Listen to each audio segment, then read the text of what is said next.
मुमताज़ बेगम के शाही हमाम का रहस्य। कहा जाता है कि जहां आज भी गूंजती है चीखने चिल्लाने की अजीबोगरीब आवाज़ें। मध्य प्रदेश के बुरहानपुर में शाहजहां ने मुमताज़ महल के लिए शाही हमाम बनवाया था।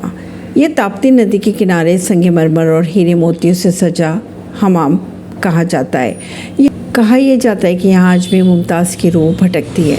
जब भी प्रेम की बात आती है तो मुमताज़ और शाहजहां की प्रेम कहानी की मिसाल दी जाती है। खूबसूरती की मलिका मुमताज़ की मौत के बाद रहस्यों के साये में वे लिपटी रही। ऐसी एक रहस्य मध्य प्रदेश के बुरहानपुर में मुमताज़ के शाही हमाम का था, जिसे शाहजहां ने अपनी बेगम के लिए बड़े दिल से बनवाया था। ताप्ती नदी के किनारे बने इस शाही हमाम के बारे में ये कहा जाता है कि यहाँ आज भी मुमताज़ की रूह बसती है। शाही हमाम में रोशनी के लिए अलग ही कारीगरी दिखाई गई थी। शाहजहां ने लगभग 5 सालों तक बुरहानपुर के गवर्नर के रूप में काम किया था। इस दौरान उन्होंने कई निर्माण कार्य भी करवाए।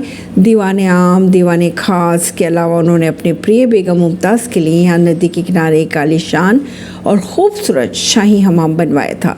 कहा यह जाता है कि रात्रि समय में स्नान केवल एक दिनचर्या नहीं बल्कि मनोरंजन से लेकर सौंदर्य निखार और प्रेम का एक विकल्प के रूप में भी जाना जाता था। शाहजहां के दौर में वास्तुकला और शिल्पकारी की अगर बात की जाए तो वे अपने चरम पर थे। शाहजहां ने भारत में एक से बढ़कर एक वास्तु का उदाहरण पेश किया है। हमाम बनवाते वक्त भी वास्तुविदों ने शाहजहां और उनकी बेगम के लिए इसे सबसे खास बनाने की कोशिश की।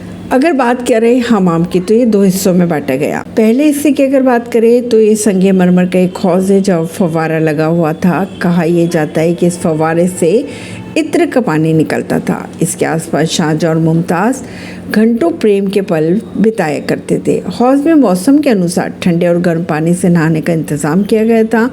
पानी गर्म रह सके इसके लिए हौज के आसपास विशालकाय भट्टियाँ थी जिसमें हर वक्त आग जलती रहती थी। यहाँ बड़े कड़ाहों में पानी गर्म करके हौज में डाला जाता था और फिर ठंडा पानी मिलाया जाता था। कहा यह भी जाता है कि किन्नर संभालते थे ये सारी जिम्मेदारियाँ। हौज के आसपास महिला सेविकाओं के फौज के अलावा हमाम में किन्नर सेवक भी रखे जाते थे ताकि किसी महिला कर्मचारी या मलिका को किसी किस्म का खतरा ना रहे। साथ ही यहाँ की भारी कामों के लिए किन्नरों को रखा जाता था। अब बात कर लेते हैं दूसरे हिस्से की। तो दूसरा हिस्सा भी बेहद खास बताया जाता है। यह 3 हौज़ें थे जिनमें इत्र से भरा पानी होता था। इन इत्रों में प्राकृतिक खुशबू होती थी जैसे गुलाब, केवड़ा, खस का पानी। इसके पानी को सुगंधित बनाने के लिए ताज़ा फूलों की पंखुड़ियाँ चुन चुन कर डाली जाती थी। हमाम में कई खूबसूरत और आकर्षक चित्र भी लगाए गए थे जो मुगल काल के सर्वश्रेष्ठ चित्र बताए जाते थे।